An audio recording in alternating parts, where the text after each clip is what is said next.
ओम नमो नारायण। माना जाता है कि मकर संक्रांति पर पहली बार भगवान राम ने बचपन में पतंग उड़ाई थी। तब से इस त्योहार पर पतंगबाजी की शुरुआत हुई। मकर संक्रांति को पतंग पर्व भी कहा जाता है। मकर संक्रांति के अवसर पर बाजार में रंग बिरंगे पतंग से नजर आते हैं।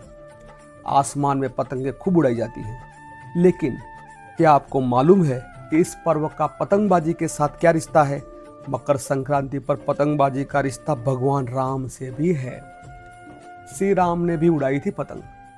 रामचरितमानस में बालकांड में मिलता है उल्लेख। प्रसिद्ध धार्मिक ग्रंथ रामचरितमानस के आधार पर श्री राम ने अपने भाइयों के साथ पतंग उड़ाई थी। इस संदर्भ में बालकांड में भी उल्लेख मिलता है। राम एक दिन चंग उड़ाई, इंद्रलोक में पहुंची जाई, बड़ा ही रोचक प्रसंग है। पंपापुर से हनुमान जी को बुलवा गया था। तब हनुमान जी बाल रूप में थे। जब वे आए तब मकर संक्रांति का पर्व था। श्री राम भाइयों और मित्र मंडली के साथ पतंग उड़ाने लगे।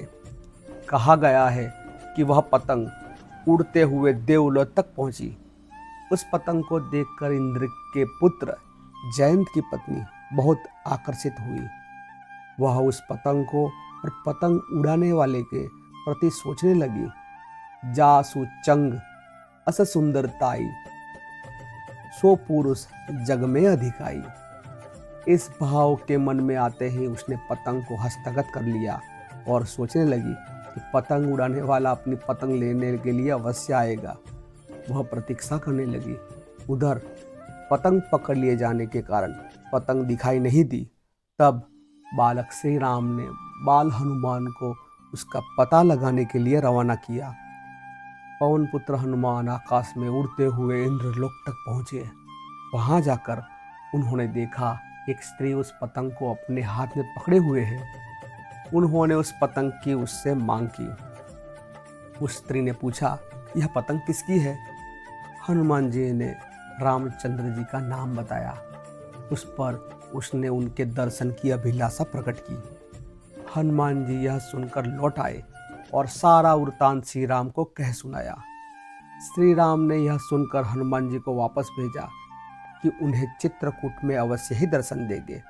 हनुमान जी यह उत्तर जयंत की पत्नी को कह सुनाया, जिसे सुनकर जयंत की पत्नी ने पतंग छोड़ दी।